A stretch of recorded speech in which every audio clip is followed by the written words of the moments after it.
So hello guys, this is the painting that I ordered online.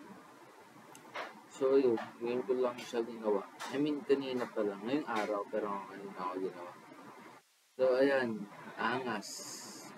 Tingnan niyo naman kung paano pinint ni RJ Agnota yan. May sign ko pa yan. Ayun, ginawa ko lang siya habang nakikinig ko sa online class. Kasi naman, boring ng teacher namin, hindi ako nakikinig doon. Kasi nabasa ko na yung module. So yun, meron na akong dalawang painting dito. Parang i-rate. Alin ba yung mas maganda guys? Ito, may sentimental value to sa akin.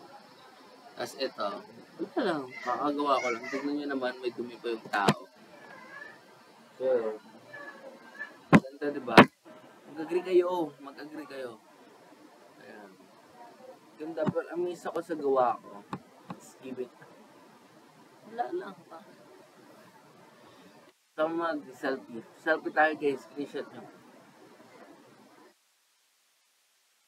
So yun, wala lang. Gusto ko lang